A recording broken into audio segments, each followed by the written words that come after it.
आज मैंने विधानसभा में निवेदन किया है। मेरी पत्नी अमृता फडणवीस इन्होंने एक एफआईआर दाखिल की है, जिसमें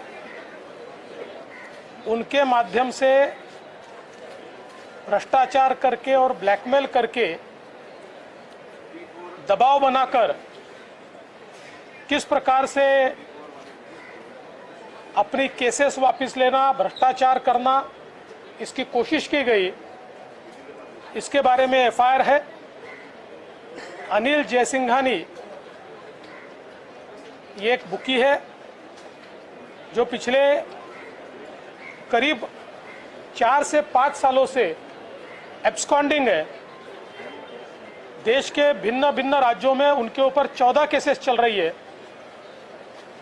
और उनकी बेटी अनिक्षा जो पढ़ी लिखी है और संभ्रांत नज़र आती है, उन्होंने पहले 2015-16 में मेरी पत्नी से संपर्क किया था, बाद में कोई संपर्क नहीं था।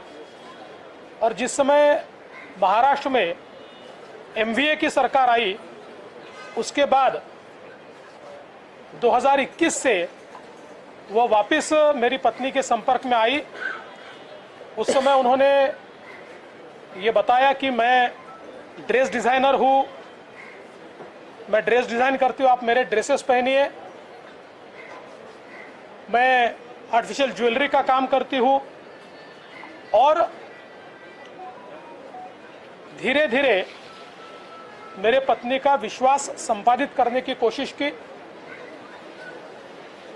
मेरी माँ गुजर गई है, उस पर मैंने किताब लिखी है, आप उस किताब का विमोचन कीजिए। मैं 50 प्रमुख महिलाओं में आई, मेरा स्वागत कीजिए। ऐसे कई चीज़ें बताकर वो बहुत करीब आई और फिर उसने एक बार ये कहने की कोशिश की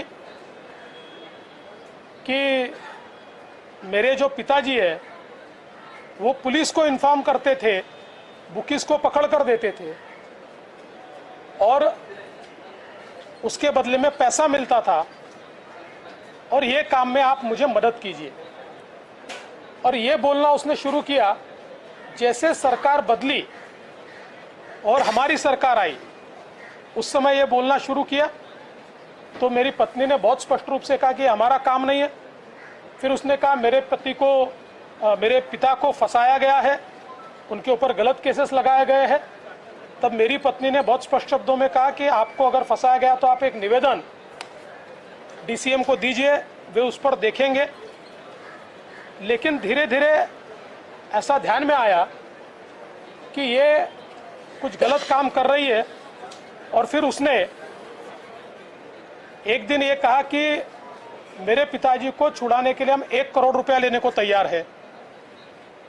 और उसके बाद कई बातें और कही और मेरी पत्नी ने उसके बाद उसको ब्लॉक किया। ब्लॉक करने के 2 दिनों बाद, यानी मोबाइल पर ब्लॉक किया, ब्लॉक करने के 2 दिन बाद एक अननोन नंबर से कुछ मैसेजेस और कुछ वीडियोस आए और उसके बाद उसमें जिन्होंने भेजे थे वो अनिल जयसिंघानी थे कि आपने मेरी बेटी को ब्लॉक किया, आप अनब्लॉक कीजिए, हमको हमारी सारी केसेस वापस ले लीजिए। और कुछ और डिमांड्स की गई, ये करिए नहीं तो ये जो वीडियो है हम सार्वजनिक करेंगे। अब ये वीडियो क्या है, तो इसमें वो मेरी पत्नी को एक हार पहना रही है, मेरी पत्नी को अंगूठी पहना रही है, यहाँ तक तो ठीक है। लेकिन 2 वीडियो ऐसे तैयार किए हैं कि जिसमें एक वीडियो में वो बाहर कहीं पर एक बैग में पैसे भर रही है और बाद में उसी प्रकार की बैग वो मेरे घर में काम करने वाली महिला को दे रही है और फिर उसने कहा कि मैंने पैसा दिया है।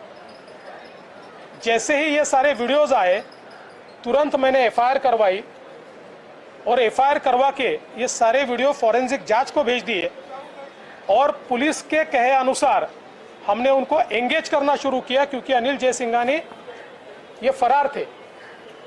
फॉरेंसिक में ये तो बिल्कुल क्लियर कट रिपोर्ट आया कि जो पैसे भरी हुई बैग है और जो दी हुई बैग है उसमें अंतर है, और फ्रेम बाय फ्रेम बहुत क्लियर कट वो सारी बातें एस्टेब्लिश हुए, उसका क्लियर कट रिपोर्ट भी आया। लेकिन फिर भी हम उनको एंगेज कर रहे थे, और जब एंगेज कर रहे थे ऐसे समय इतनी सारी बातें रिकॉर्ड पर आई है।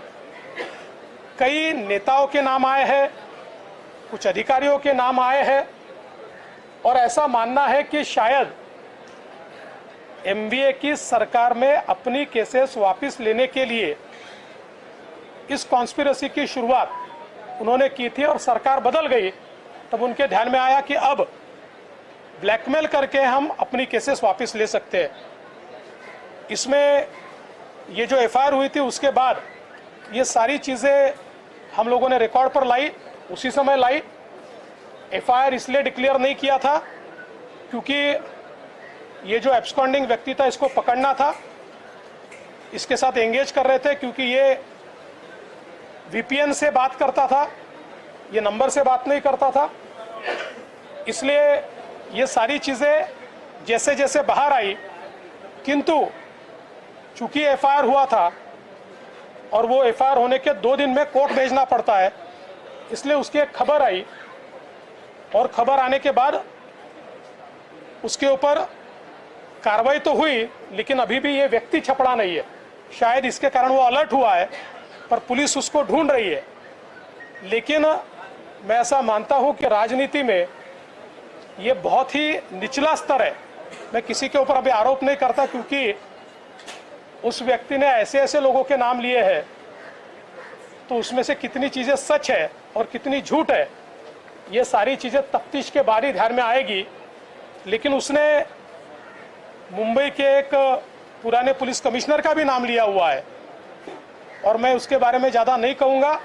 लेकिन जब मैंने पुलिस में पता किया तो जिस समय ये सरकार थी उस समय उसकी केसेस वापस लेने की कार्रवाई शुरू हुई थी, उसके ऊपर कुछ नोटिंग भी हुआ है।